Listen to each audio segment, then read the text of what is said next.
नमस्कार दोस्तों, आप देख रहे हैं तैयारी को इन्फो। तो चलिए दोस्तों, आज की प्रमुख बड़ी खबरों को शुरुआत करते हैं। एक एक करके 10 बड़ी खबरों को जानेंगे।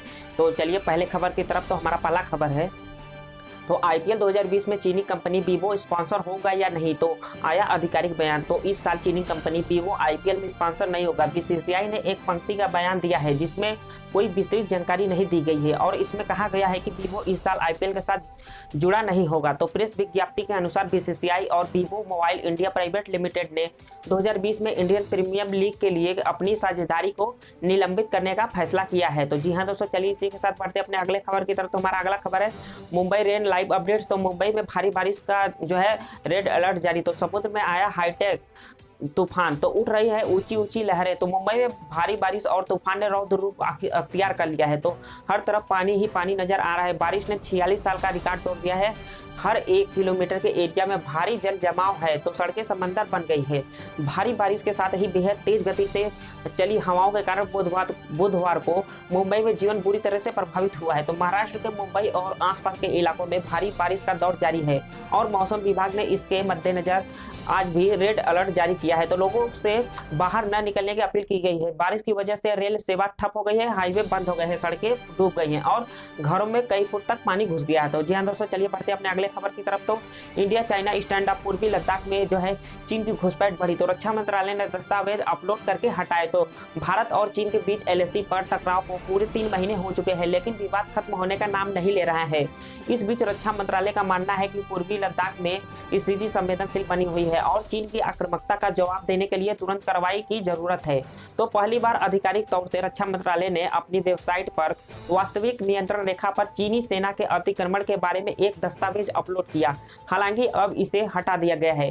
एबीपी न्यूज के पास हालांकि इस दस्तावेज के कॉपी है जिसके मुताबिक एलएसी यानी लाइन ऑफ एक्चुअल कंट्रोल पर चीन की आक्रामकता लगातार बढ़ती जा रही है, जो खास तौर से 5 मई को गलवान घाटी में सबसे पहले हुई थी। तो इस रिपोर्ट में ये भी लिखा गया है कि चीन की तरफ से ट्रांसग्रेशन यानी अतिक्रमणता कुरंग नाला गोगरा और पैंगोंग त्सो लेक के उत्तर में 17 से 18 मई से शुरू हुई थी। चलिए दोस्तों, पढ़ते अपने अगले खबर की तरफ। तो सुशांत मामला जो है सीबीआई की विशेष अपराध शाखा करेगी जांच। रिया और उसके सहयोगियों से होगी जांच की शुरुआत। तो सुशांत सिंह मामले में केंद्र सरकार ने बुधवार की शाम सीबीआई के जांच दिए जाने की अधिसूचना जारी कर दी थी, जिसके बाद गुरुवार की सुबह सीबीआई निदेशक ने अपनी आला अधिकारियों के साथ इस मामले में बैठक और मामले की जांच विशेष अपराध शाखा को करने के निर्देश दिए हैं। तो नियम के मुताबिक राज्य सरकार ने ऐसे मामले में जो कि एक एफआईआर दर्ज होती है और सीबीआई उस एफआईआर को उसी तरह से दर्ज कर देती है और अपनी जांच आगे बढ़ाती है। तो सीबीआई सूत्रों के मुताबिक विशेष अपराध शाखा मामला दर्ज करने के बाद इस मामले में बिहार पुलिस से संपर्क स्थापित करेगी। साथ ही उनसे अब तक की हुई जांच और दर्ज किए गए बयानों समेत एफआईआर की पूरी फाइल अपने कब्जे में लेगी और इसके बाद सीबीआई इस पूरी फाइल का अध्ययन करेगी और उस अध्ययन के बाद इस मामले में पूछताछ का सिलसिला शुरू हो जाएगा। तो जी हाँ दोस्तों, इसी के साथ बढ़ते अपने अगले खबर की तरफ। तो अफगानिस्तान की कुल जो है 3 करोड़ 72 लाख की आबादी में 1 करोड़ लोग कोरोना वायरस से संक्रमित। तो रिपोर्ट के अनुसार अफगानिस्तान की आबादी का लगभग 1/3 यानी 1 करोड़ लोग कोरोना वायरस से संक्रमित है। तो बुधवार को प्रकाशित स्वास्थ्य मंत्रालय की रिपोर्ट में यह अनुमान लगाया गया है कि स्वास्थ्य मंत्री अहमद जवाद उस्मानी ने कहा कि यह आंकड़ा विश्व स्वास्थ्य संगठन के साथ देश भर में लगभग 9,500 लोगों एवं एंटीबॉडी परीक्षणों के आधार पर सामने आया है। उस्मानी ने कहा कि संक्रमण की एक दूसरी लहर दुनिया भर में हर जगह आ रही है और हम अपवाद नहीं हो सकते। इस पर हम सर्वे के निष्कर्षों का इस्तेमाल खुद को दूसरी संभावित लहर के बेहतर तरीके से तैयार करने के लिए करेंगे। तो जी हाँ दोस्तों, चलिए इसी के साथ बढ़ते अपने अगले खबर की तरफ। तो आचार्य गंगाधर पाठक बोले पीएम से दक्षिणा मांगना चाहता था कि काशी मथुरा का झगड़ा भी खत्म हो, पर ट्रस्ट ने रोक दिया। तो प्रधानमंत्री नरेंद्र मोदी ने 5 अगस्त को अयोध्या में भगवान राम की जन्मभूमि पर भव्य और दिव्य मंदिर की नींव रखी। तो जिसमें भूमि पूजन कराने वाले मुख्य आचार्य पंडित गंगाधर पाठक अपने धाम मथुरा पहुंच चुके हैं। तो आचार्य पाठक बताते हैं कि इससे पहले भी मैं मोदी जी से मिल चुका हूं, वे मुझे नाम से जानते हैं। तो यही वजह थी कि बेहद हंसी खुशी के माहौल में शिला पूजन हुआ। तो मैंने उनसे इशारों में दक्षिणा भी मांगी। तो क्योंकि ब्राह्मण का दक्षिणा मांगना अपराध नहीं है, मैंने उनसे कहा कि जैसे कि जैसे कि चक्रवर्ती यजमान हो जाए, तो मुझे दक्षिणा में यह चाहिए कि अभी भी भारतवर्ष में सनातन धर्मियों के लिए कई समस्याएं हैं। मैं वहाँ 3 बातें रखना चाहता था कि भारत में गोवंश की हत्या रुके, काशी और मथुरा का झगड़ा समाप्त हो।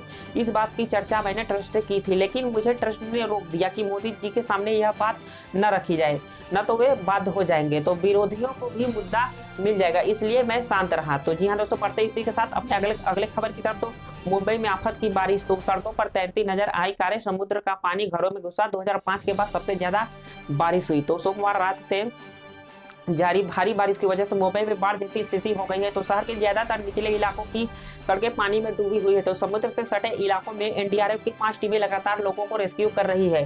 हाई टाइड की वजह से मुंबई के निचले इलाकों में समुद्र का पानी घरों और दुकानों में घुस गया है। एक वीडियो भी सामने आया है कि वीडियो मुंबई के जो है कालादेवी मार्केट का है। इसमें लोग शोर करते नजर आ रहे हैं कि गुरुवार को भी इस इलाके में भारी बारिश के बाद सुबह से पानी भरा हुआ है। तो गुरुवार को जो है हाई टाइड की आशंका को देखते हुए ट्रैफिक को रोक दिया गया है। तो जी हाँ, इसी के साथ बढ़ते हैं दोस्तों अपने अगले खबर की तरफ। तो कल से देवलाली महाराष्ट्र से दानापुर बिहार के लिए किसान ट्रेन चलाएगा भारतीय रेलवे। तो भारतीय रेलवे ने शुक्रवार 7 अगस्त से जो है देवली महाराष्ट्र से दानापुर बिहार तक एक विशेष पर्सनल ट्रेन किसान रेल चलाने का फैसला किया है। ये पर्सनल ट्रेन साप्ताहिक आधार पर चलेंगी। इस बात की जानकारी रेल मंत्रालय ने ट्वीट कर दी।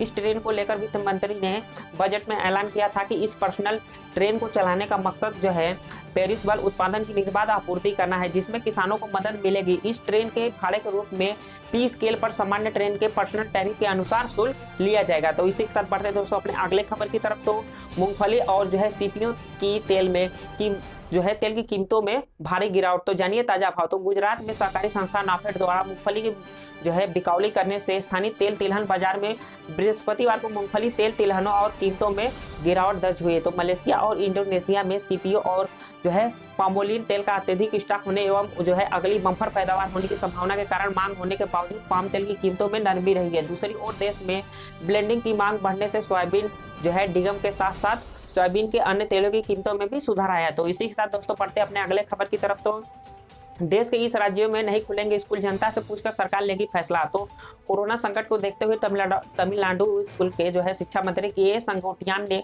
कहा कि मौजूदा स्थिति में स्कूलों को फिर से खोलने की संभावना नहीं है। उन्होंने कहा कि कोविड-19 के संक्रमण में जो है कमी आने के बाद स्कूलों को पेरेंट्स व जनता की राय के अनुसार बाद में खोला जाएगा। तो मौजूदा हालातों में जो है स्कूलों को फिर से खोलने की कोई उम्मीद नहीं है। कोरोना का संक्रमण जब कम हो जाएगा तब पहले की तरह जो है अभिभावकों से राय आमंत्रित की जाएगी और जो है अगर वैक्सीन नहीं बनती है तो फिर भी बिना जनता की सहमति के स्कूल नहीं खोले जाएंगे। तो जी हाँ दोस्तों, इसी के साथ हमारी खबरें समाप्त हुई। मिलते हैं आपसे नेक्स्ट वीडियो में। दोस्तों वीडियो आपको अच्छी लगेगी तो हमारे चैनल को सब्सक्राइब कर दें, बेल आइकन को प्रेस कर दें एवं वीडियो को ज़्यादा से ज़्यादा शेयर कर दें। तो आज के लिए बस इतना ही। मिलते हैं नेक्स्ट वीडियो में, तब तक के लिए धन्यवाद।